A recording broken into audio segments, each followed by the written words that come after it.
और भगवान का सामंजस्य है कि वे सुग्रीव को पहले मिठाई खिलाते हैं। मिठाई का मतलब पहले उनका राज्य वापस दिला देते हैं, उनकी पत्नी वापस दिला देते हैं, सुख देते हैं, आनंद देते हैं, लेकिन बाद में दवाई भी देते हैं। और बाली को भगवान पहले दवाई देते हैं, बाद में मिठाई खिलाते हैं।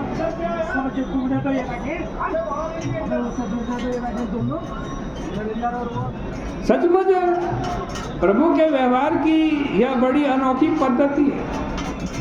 बाली पर पहले बाण चला दिया, परंतु यह बाण नहीं अपितु कड़वी दवाई।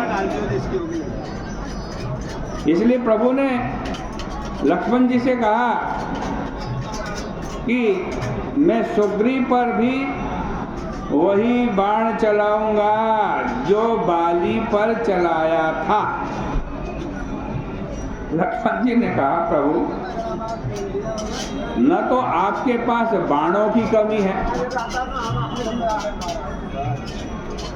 और न ही मेरे पास, तो वही बाण क्यों चलाना जो बाली पर चलाया था? कोई दूसरा बाण चला, दूसरा बाण चलाइए ना, उसकी क्या जरूरत? किंतु भगवान ने कहा नहीं लक्ष्मण, जो दवा एक बार परखी हुई हो उसका प्रयोग करने में निश्चिंतता रहती है। मैंने यह दवा बाली पर चलाकर देख ली है कि इसके लगते ही बाली का सारा अभिमान दूर हो गया, बाली बिल्कुल बदल गया। इससे लगता है कि यह दवा तो बहुत बढ़िया है, इसलिए इसका ही प्रयोग यदि सुग्रीव पर भी किया जाए तो क्या हानि।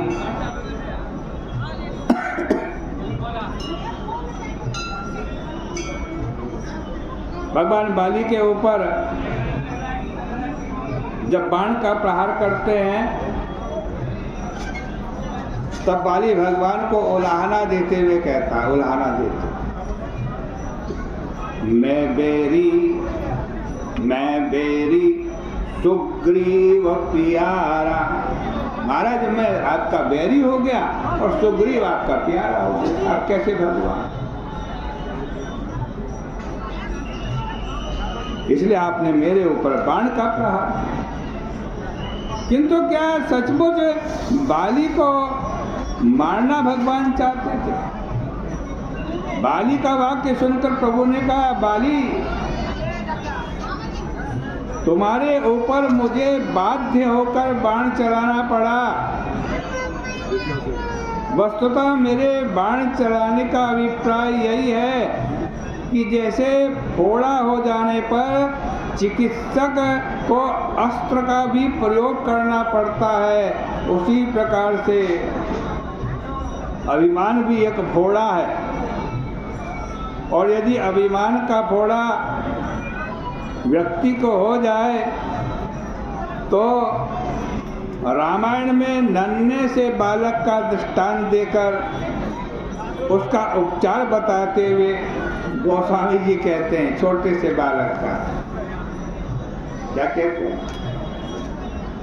कि शिशु तन बन कोई गोसाई, शिशु तन व्रण, व्रण माने घाव, जिमि शिशु तन व्रण होई गोसाई, मातु चिराव कठिन की नाई, जदपि प्रथम दुख पावई रोवई बाल अधीर, यद्यपि प्रथम दुख पावई रोवई बाल अधीर। यद्यपि जब ऑपरेशन होता है फोड़े पर बालक रोता है, अधीर होता है। और व्याधि नासहित जननी गणति न सो शिशु पीर। लेकिन माँ को पता है, क्या पता है? अभी ऑपरेशन करने से, उस घाव पर अस्त्र चलाने से बालक का हित होगा, है? तो बालक कितना रोता रहे, माँ के हृदय में उस समय दया नहीं आती। ऑपरेशन करवाई देती, फोड़े को चिरवाई देती। वैसे ही तिमी रघुपति निज दास कर, हरहि मान हित लागी। तुलसीदास ऐसे प्रभु ही कस, न भजहूँ भ्रम त्यागी। ऐसे ही भगवान भी हमारे दुर्गुणों को, हमारे अभिमान को नाश करने के लिए बाण चलाते हैं, लेकिन उसमें भी हमारा हित है।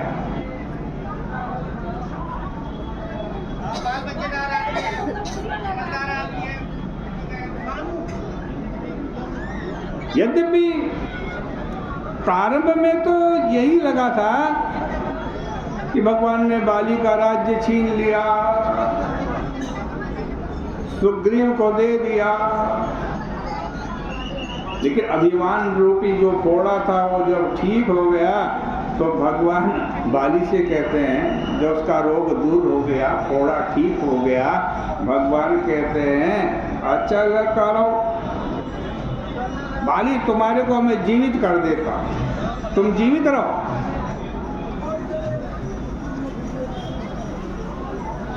लेकिन बाली ने कहा महाराज अब तो मैं जीवित नहीं रहना चाहता, क्योंकि मेरे जीवन की सार्थकता तो हो गई। इस जीवन की सार्थकता क्या है? ये खूब ऐश आराम से रहना ये सार्थकता नहीं है, खूब मालपुड़े खाना ये सार्थकता नहीं है जीवन की, खूब पैसे धन इकट्ठा कर लेना ये सार्थकता नहीं है। क्या है? जीते जी भगवान का मिल जाए, जीते जी हमें प्रभु मिल जाए तो हमारा जीवन सार्थक हो गया।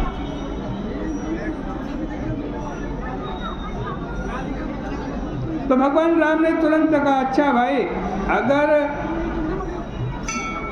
तुम यहाँ नहीं रहना चाहते तो जाओ तुम मेरे धाम पर अधिकार कर लो। तुम्हारा धाम तो मैंने सुग्रीव को दे दिया, इसलिए तुम मेरा धाम ले लो, मेरा धाम ले। भगवान कहते हैं। और तुलसीदास जी ने लिखा भी यही है, राम बाल निज धाम पठावा। राम जी ने क्या किया? बाली को अपने धाम में भेज दिया। इसका अभिप्राय यह है कि भले ही भगवान के व्यवहार में भिन्नता दिखाई दे रही हो, किंतु दोनों का उद्देश्य एक ही है। जिसमें मिठाई दिखाई दे रही है उसमें भी कृपा है, और जिसमें कठोरता दिखाई दे रही है वहाँ पर भी उनकी कृपा ही है, क्योंकि भगवान राम जानते हैं कि इसके कल्याण के लिए किस प्रकार के व्यवहार की आवश्यकता है। बस भाई आज की चर्चा का यही विराम करेंगे।